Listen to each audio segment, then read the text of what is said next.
पत्रकार बंधुओं का हृदय की गहराइयों से, दिल की गहराइयों से हम आभार प्रकट करते हैं कि आपने अपना बहुमूल्य समय निकाला और ऑल इंडिया यूनाइटेड मुस्लिम मोर्चा के दफ्तर आप पहुंचे। आप लोगों के संज्ञान में होगा कि जब देश के अंदर आतंकवादी घटना घटी थी और चर्चाएं ये थी कि अब या कब पाकिस्तान पर हमला होने वाला है, उसी बीच में आदरणीय प्रधानमंत्री नरेंद्र मोदी जी के आदेश से कैबिनेट के सीनियर लीडर रेल मंत्री अश्विनी वैष्णव जी ने एक ऐलान किया था। मीडिया के समक्ष उन्होंने कहा था कि सरकार ने ये निर्णय लिया है कि हम देश के अंदर जातिगत जनगणना कराएंगे। आपके संज्ञान में होगा कि विपक्ष के कई नेता, लीडर ऑपोजिशन माननीय राहुल गांधी जी, सपा मुखिया अखिलेश यादव जी, आरजेडी के लीडर तेजस्वी यादव जी और इस तरह के कई लीडरों ने देश के अंदर जातिगत जनगणना कराने की मांग पहले से कर रखी थी। आपके संज्ञान में यह भी होगा कि बिहार की सरकार ने बिहार के अंदर जातिवार जनगणना कराया है और उसको प्रकाशित भी किया है। ऑल इंडिया यूनाइटेड मुस्लिम मोर्चा का सदैव ये मानना रहा है कि देश के अंदर लोगों के अधिकारों की लड़ाई को बल तभी मिलेगा जब उनकी गणना सामने आ जाएगी, उनकी वास्तविक आबादी सामने आ जाएगी। इसलिए सबसे पहले ऑल इंडिया यूनाइटेड मुस्लिम मोर्चा की तरफ से और हमारे तमाम जो सहयोगी हैं जिनका परिचय मैं अभी आपसे कराऊंगा, इनकी ओर से मैं देश के आदरणीय प्रधानमंत्री श्री नरेंद्र मोदी जी को इस बात की बधाई देता हूं कि उन्होंने विपरीत परिस्थिति में भी कम से कम जातिगत जनगणना कराने का ऐलान किया है। लेकिन आप लोगों को एक बात बतानी है, वो ये कि देश में सबसे पहले जो प्रकाशित जनगणना है जातिगत, वो है 100 साल पुराना, 1919 में यह प्रकाशित हुआ था। उसके बाद भी जातिगत जनगणना होने थे, लेकिन पूरे विश्व की स्थिति उस समय डामाडोल थी। आपको पता ही है कि आधी दुनिया पर हुकूमत करने वाली वो सरकार जिसे ब्रिटिश आप कहते हैं, वो विश्व युद्ध में उलझा हुआ था और इसीलिए दूसरी और तीसरी बार जातिगत जनगणना प्रकाशित नहीं हो पाया। भारत स्वतंत्र हुआ, कई देश आजाद हुए।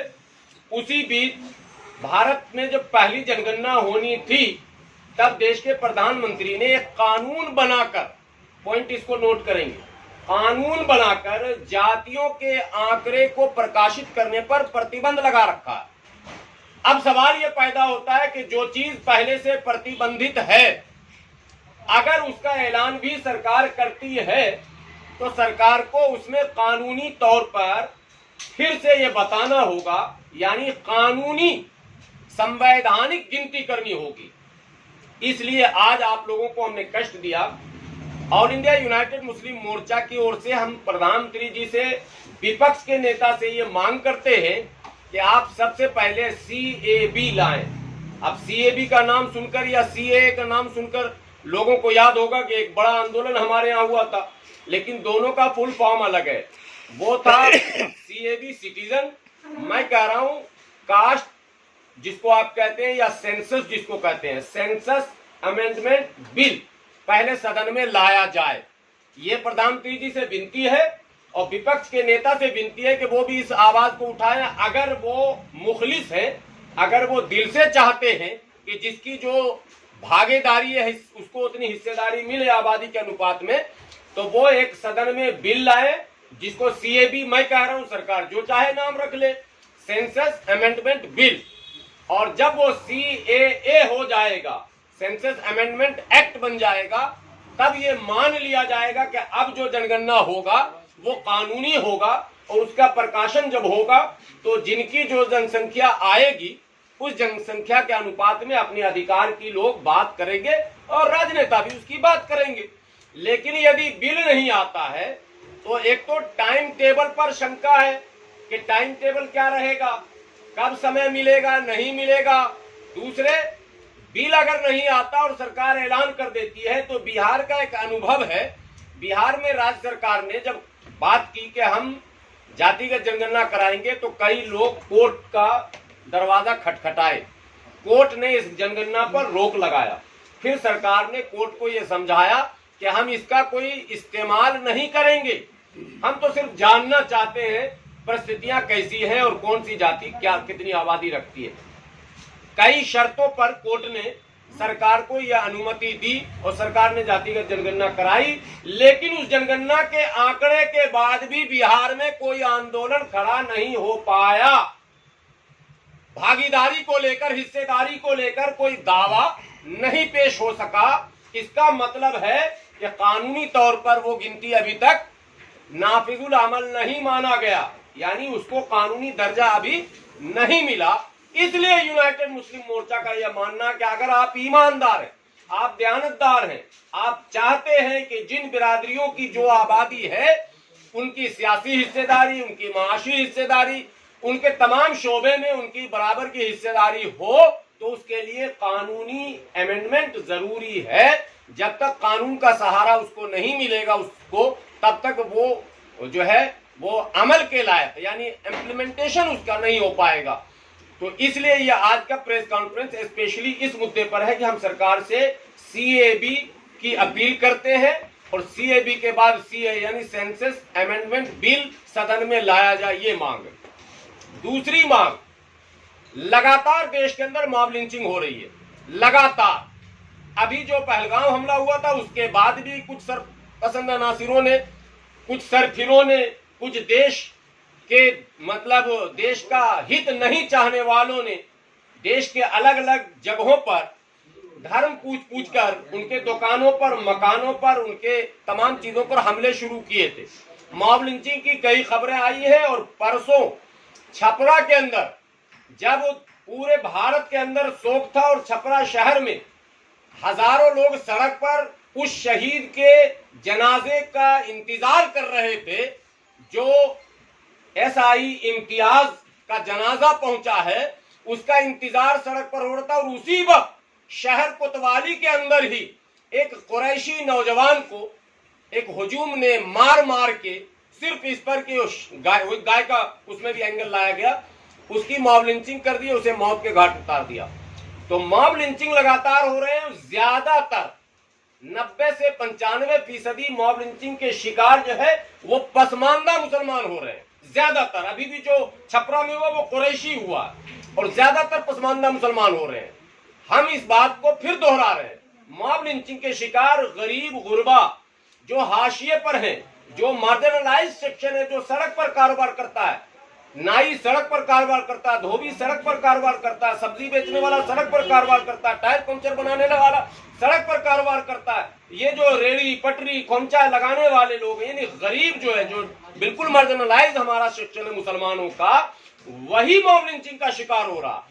8 वीडियो अभी ऐसे आए हैं जिसमें लड़का साइकिल से फेरी कर रहा और उस पर हमले हुए, मतलब वही सेक्शन है। ऑटोमेटिकली रिक्शा चलाने वाले, ठेला चलाने वाले, रेड़ी पटरी वाले, इनका ही मॉब लिंचिंग हो रही है। ऐसे में ये बात साफ लफ्जों में सामने आता है और पिछले रिकॉर्ड भी तबरेज अंसारी से लेकर तमाम जो रिकॉर्ड आप निकालेंगे अफराजुल तक, सारे मॉब लिंचिंग पसमानदा दलित मुसलमानों के हुए हैं। तो प्रधानमंत्री जी से भी हमारी मांग है और विपक्ष के नेता से भी हमारी मांग है कि जिस तरह से 1989 में प्रिवेंशन ऑफ एट्रोसिटी एक्ट बनाकर भारत के दलितों और आदिवासियों के प्रोटेक्शन का इंतजाम किया गया था, सोशल प्रोटेक्शन, लीगल प्रोटेक्शन, इसी तरह से या तो मुसलमानों के उस तबके को जो मार्जिनलाइज्ड है उसको आप या तो प्रिवेंशन ऑफ एट्रोसिटी एक्ट 1989 में एडजस्ट कर दीजिए या फिर इनके लीगल प्रोटेक्शन का इंतजाम कीजिए ताकि कम्युनल पॉलिटिक्स पर लगाम लग सके। ये 2 अहम मुद्दे हैं जिसको लेकर हम लोगों ने आज पीसी की है। हमारे सामने जो दाहिने बैठे हैं ये अब्दुल हकीम हवारी साहब हैं जो यूनाइटेड मुस्लिम मोर्चा के राष्ट्रीय उपाध्यक्ष हैं। उनके आगे जो है वो रईस सैफी साहब हैं, ये यूनाइटेड मुस्लिम मोर्चा के राष्ट्रीय सचिव हैं। और हमारे बाएं तरफ जो बैठे हुए हैं आप प्रसिद्ध चिकित्सक हैं और मेडिकल कॉलेज में आप प्रोफेसर हैं, डॉक्टर अब्दुल सलाम साहब। मेडिकल एसोसिएशन को भी आप का भी प्रतिनिधित्व आप करते हैं और आप जो है वकार साहब सलमानी समाज के जाने माने चेहरे हैं। आप सलमानी ट्रस्ट जमाते सलमानी ट्रस्ट के राष्ट्रीय महासचिव हैं।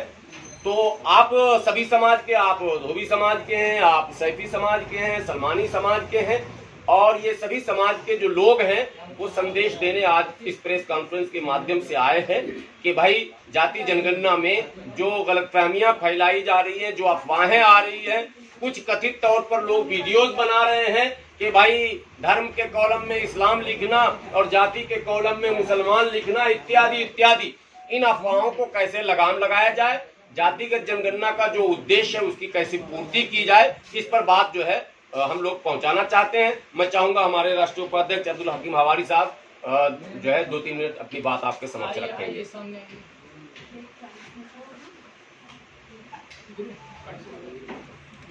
में और समाज में आपने कितना लोगों को जागरूक किया, इसलिए नाई नाई लिखें, धोबी धोबी लिखें, तेली तेली लिखें, लोहार लोहार लिखें, जुलाहा जुलाहा लिखें, कुंजरा कुंजरा लिखें, धुनिया धुनिया लिखें, जो जिस नाम से जाने जाते हैं वो लिखें, मिर्शिकार मिर्शिकार लिखें, जो जहां प्रचलित नाम है पुराना, जो लिस्टों में है सरकार के 3-4 लिस्टें हैं। एक तो अभी ओबीसी का जिक्र हुआ, ओबीसी में भी अगर आप जाति नहीं लिखेंगे, तमाम सरकारें कोटा विदिन कोटा कर रही हैं, ईबीसी। अब उसमें जो एक्सट्रीमली बैकवर्ड क्लासेज हैं, जो 2 पार्ट किया गया और एससी में भी 2 पार्ट किया गया, अभी आप लोगों को पता है, तो जाति न लिखने का खमियाजा उन्हीं जातियों को भुगतना पड़ेगा जो जाति नहीं लिखेंगे। इसलिए ये बात किसी के बहकावे में आने की कोई जरूरत नहीं है। हर हाल में जातियों का जिक्र जो है वो करना ही करना, और वो जातियां जो सूची में है। डॉक्टर साहब अपनी बात बखार भाई सबसे अच्छा ये सब लगा लीजिए, सब लगा लीजिए पहले।